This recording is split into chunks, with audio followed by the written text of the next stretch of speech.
Hi, everyone, and welcome to Heart Healing Conversations. This is a place where we normalize the emotions that come with navigating life, a place where grief is honored, healing is possible, and hope gently finds its way back into our hearts. Whether today finds you carrying grief, searching for hope, or simply needing a quiet moment to breathe, we're honored you're here. And today, Jana and I are going to talk about one of the myths when it comes to grief. And this one is really important because it's something that pretty much most of us do, and that's keep busy. And so we're going to have a little conversation about that and how it shows up in our life. So, Jana, do you want to start this one off? Sure. How many times and how many different points in our life have we found ourselves doing just this? We don't focus in on what's going on, whether it be, a major life event of, okay, I'm changing jobs, for example, and so focusing in on I'm leaving this position, let's say goodbye to these people and prepare for the next position. We let our mind get too overwhelmed with, well, I'm leaving, so I need to clean this, and I need to plan out what my office is going to look like in my next location, and I need to plan, if you're moving across states, oh, we got to buy, packers and buy boxes, and how are we going to fit it all into a U-Haul? And your mind's just going a mile a minute, overthinking all of the details instead of being in that present moment and working through the task at hand, which would be, changing jobs. How am I going to feel about leaving these people if I've worked here for 15 years? That's some emotional grief to go through. You're going to have a whole new set of grief when you start on the new job where, hey, new people, new experiences, new town even. Often, I found myself doing this even the last few days where I'm trying to slow down and focus on being more in the moment, but my mind won't allow me to. It tells me, no, you need to keep busy. You have, this child needs this child needs this, the husband needs this done, dinner still has to be made. And instead of quieting that outward noise and saying, no, I'm just going to focus on this and something that brings me joy right now, look at the small things I can handle, we let our minds just run absolutely wild.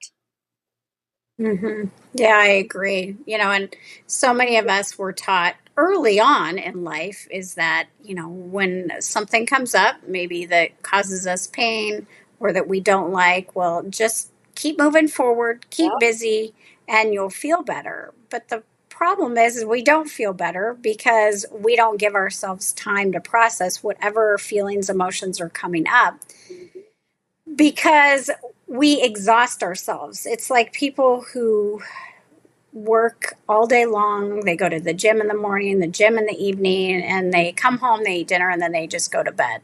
Like they've left themselves no time to process. And even if you're not going through a difficult time in your life, there's something you're struggling with, we still need time to just breathe. We need time to be able to sit, to center, to process our day. And when we keep ourselves so busy running from one thing to another, we don't have that space. And so what happens is eventually we burn out. Eventually all those feelings come up that we never processed, and it leads to other problems in our life. So, it's really important to take a look at this. I mean, I have found myself this past week as well, like, okay, what I need to slow down. There's some things that are coming up. There's a lot of astrological things right now. And I just noticed some feelings coming up. And so, because I teach this all the time, I need to remind myself as well. I want to remind myself that it's time to pause.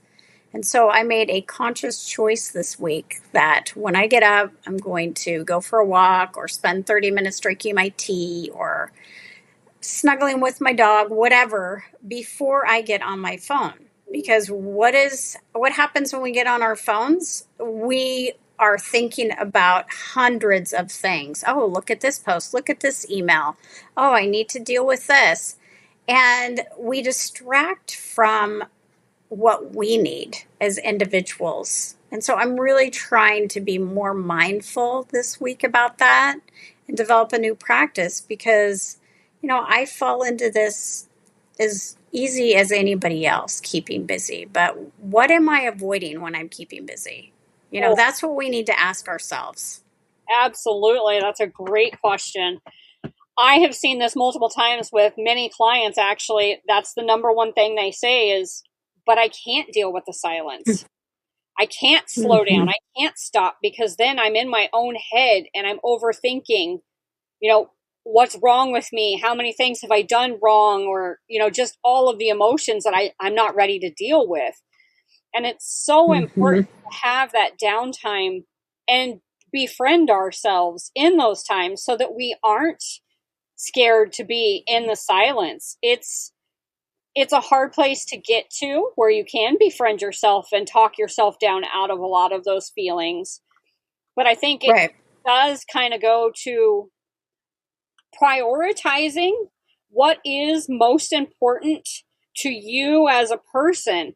Like even me as a mom, like I said, oh, well, the kid needs this and this kid needs this. Well, yes, but is it life or death? Is it a priority in this moment? No. Mm-hmm. They're healthy, they're happy, they're fed. If it's something they need, they can wait. It'll be okay.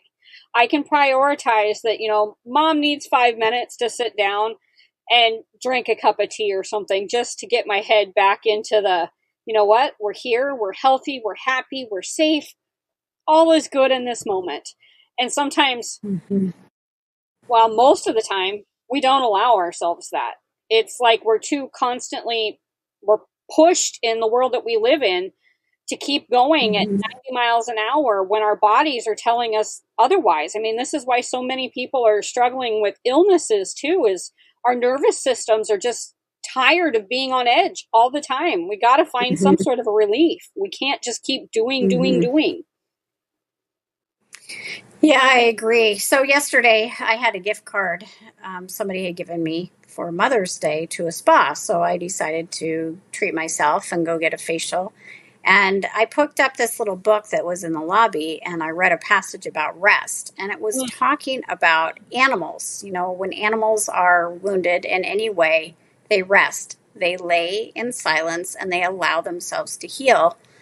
But us as humans, unless we are so sick we cannot go to work or take care of our families, we are constantly doing. And that doesn't allow us to heal. And I'm not just talking about physically healing, I'm talking about emotional too, because emotional pain is in its own way just as bad as physical pain.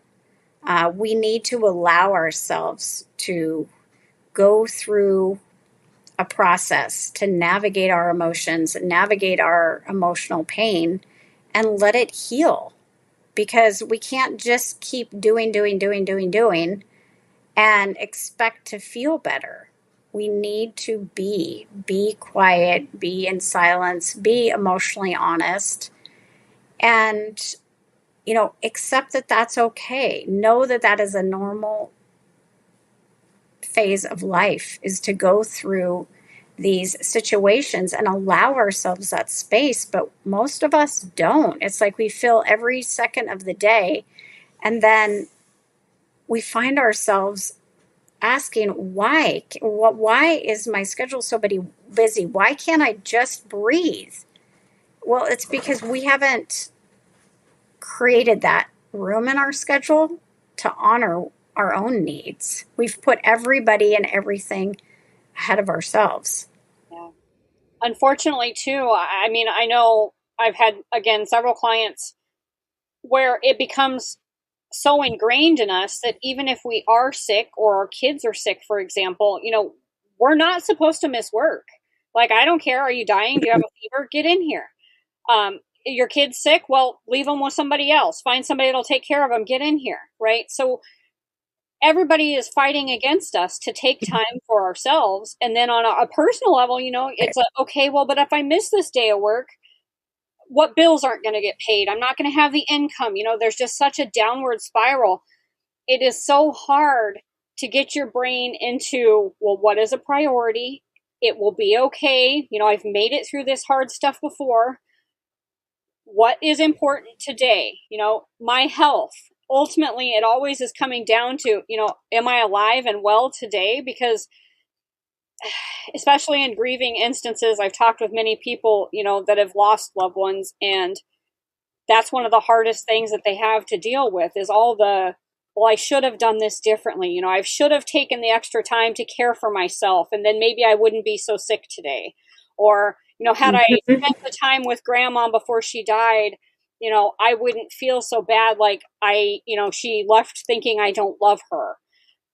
It's really about living more intentional, especially with our time and our energies. Like, what do we want to leave behind in this world for our family, for our kids, for our friends, even?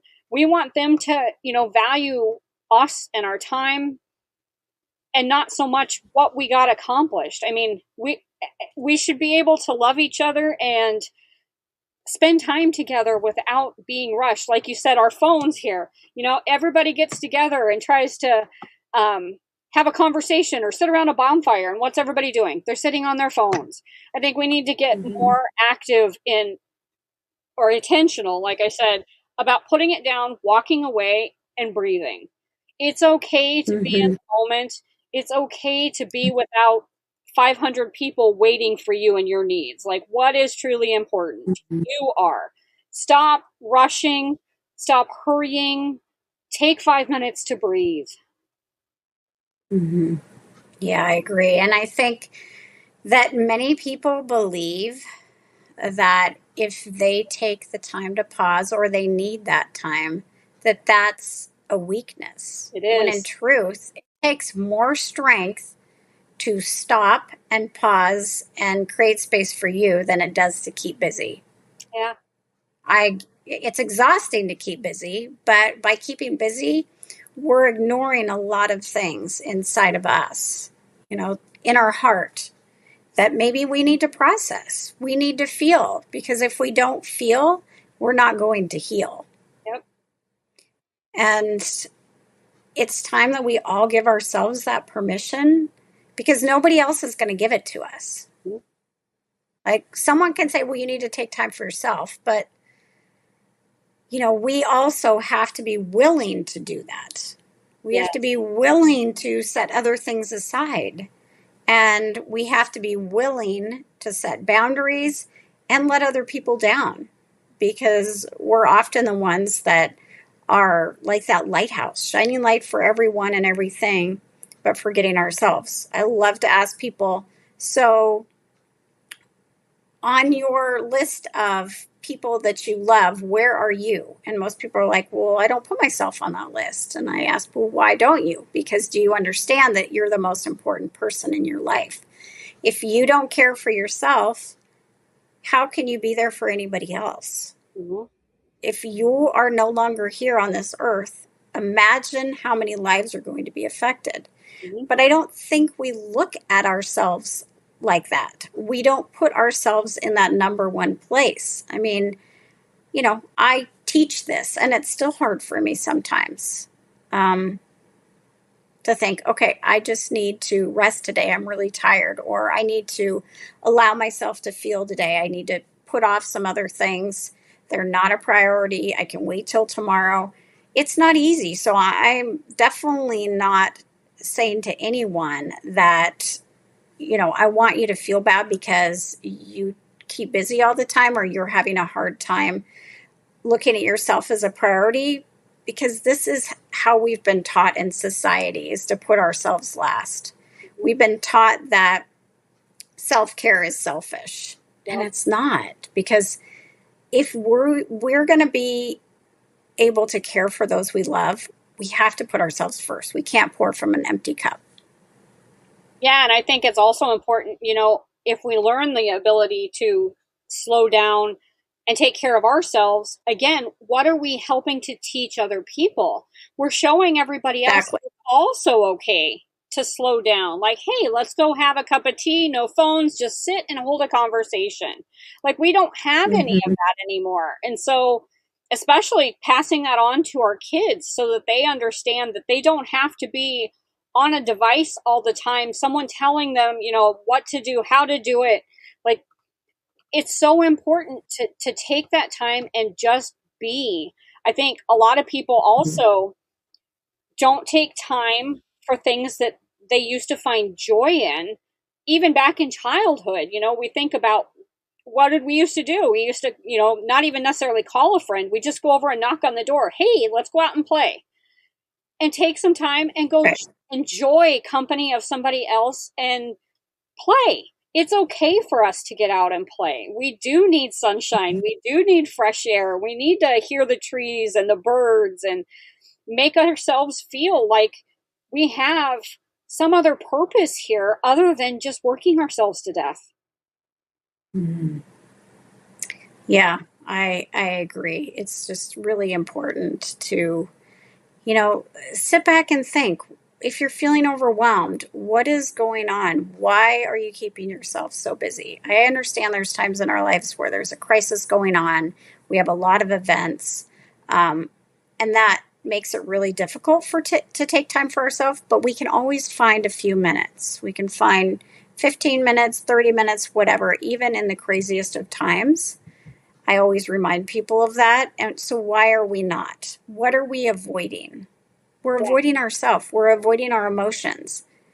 But by doing that, we aren't creating the type of life we want. We're not going to be able to create the type of relationships we want. We're going to struggle. We need to give that to ourselves, that time.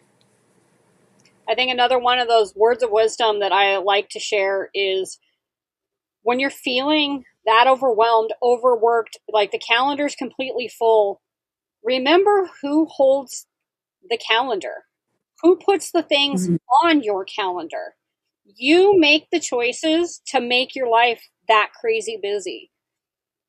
Don't be afraid to pull a few things off of that calendar, and don't feel guilty for it either. Like, pull something off and say, you know what, this week, I just can't do that. I can go again next week, but not this week. And that's okay. Once you, again, learn to prioritize that time for yourself, it feels a lot better and less restrictive to have a little bit less on your calendar, where you have time to relax and just be. Yeah, I agree. Thank you for bringing that up, Jana. We invite everybody today to think about how you can prioritize your physical, emotional, mental, spiritual needs this week. What can you shift in your schedule to make yourself a priority? So we just wanted to share this today. We think it's a really important topic. If you want more support, please contact myself or Jana. You'll have all of our contact information in the show notes. Thank you for joining us this week on Heart Healing Conversations. If this episode spoke to your heart, we'd love for you to subscribe, share it with loved ones, leave a comment. And just a reminder, until next time, please be gentle with yourself. Keep healing one step at a time. And remember, you don't have to walk this journey alone. All right, until next week, take care, friends.